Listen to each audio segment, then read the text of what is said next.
Salam alaikum et bonsoir à tous. Donc ce soir nous allons voir les voyelles brèves. Donc qu'est-ce que les voyelles brèves? Ce sont tout simplement les ici donc elles sont toutes en vert. En vert voilà, vous avez des flèches voyelles brèves. Nous avons dans un premier temps la fatha, c'est le petit trait qui est au-dessus, donc ça équivaut à.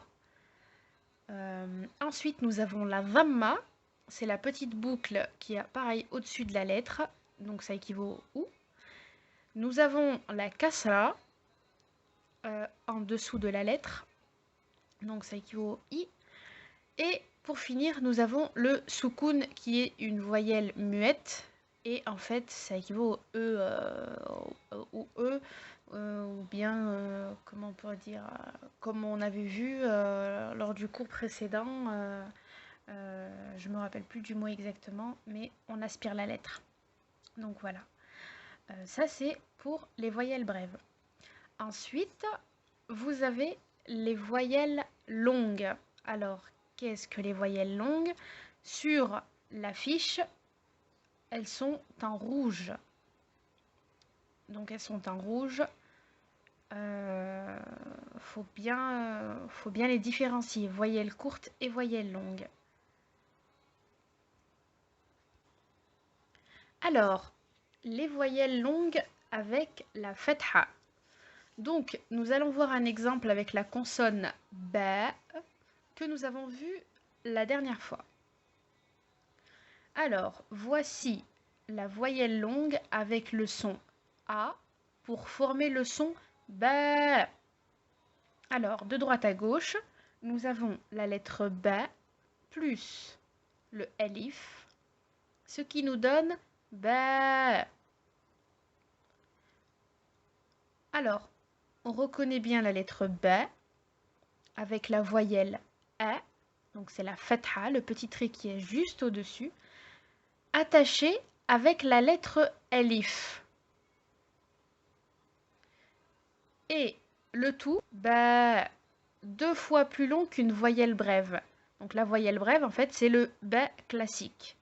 Donc la voyelle longue, il faut faire la prolongation de la voyelle, de la lettre, pardon, justement. Et donc là, ça donne ba. Donc attention, pour produire ce son, on utilisera toujours le alif avec la voyelle a, donc avec la fatha, en d'autres termes. On utilisera le alif avec la voyelle a. À ne pas oublier, le alif avec le a, avec la fatha, en fait. Donc voilà. C'est très important. On n'utilisera pas le alif avec la dhamma ou avec la kasra, c'est pas possible. Donc voilà. Nous allons voir à présent les voyelles longues avec la dhamma. Alors, voyelle longue avec la dhamma, nous allons voir un autre exemple, toujours avec la consonne, mais la bou, cette fois. Voici la voyelle longue avec le son ou pour former le son bou.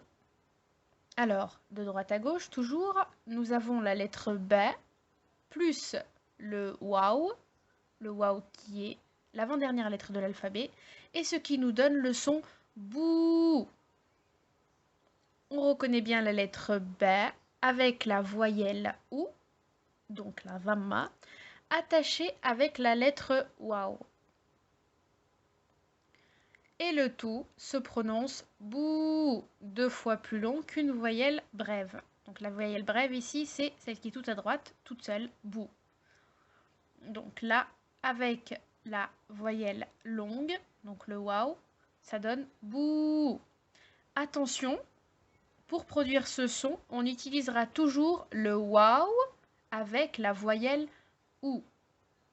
Donc avec la dhamma, on utilisera toujours le waouh. Donc c'est cette petite boucle de droite à gauche, juste après, entre le plus et le égal. Donc voilà. Donc pour produire ce son, on utilisera toujours le waouh avec la voyelle ou, à ne pas oublier. Donc ça, c'était pour les voyelles longues avec la dhamma. troisième et dernière voyelle donc que nous allons voir pour ce soir, donc les voyelles longues avec la kasra. Alors, nous allons voir un autre exemple, toujours avec la consonne bi cette fois. Voici la voyelle longue avec le son i pour former le son bi. Alors, de droite à gauche, nous avons la lettre bi avec la kasra, plus le ya qui est la dernière lettre de l'alphabet. Et ce qui nous donne donc bi. On reconnaît bien la lettre ba avec la voyelle i, donc la kasra, attachée avec la lettre ya, donc la dernière lettre de l'alphabet. Et le tout se prononce bi, 2 fois plus long qu'une voyelle brève. Voilà, j'espère que je ne vais pas trop vite. N'hésitez pas à repasser la vidéo si vous ne comprenez pas. Et donc, pour finir, attention, pour produire ce son, on utilisera toujours le ya avec la voyelle i. Donc, avec la kasra, le petit trait qu'il y a en dessous, on utilisera toujours le ya. Ce qui nous donne, avec ici, bi. Bi. Donc voilà, le ya avec la voyelle i, le waw avec la voyelle ou, et pour finir, le alif avec la voyelle a.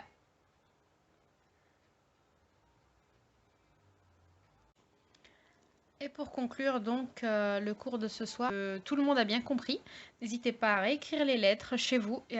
Et si vous avez la moindre question, surtout, n'hésitez pas à me les poser en commentaire en dessous de la vidéo ou bien par mail à coursdarabe@hotmail.fr.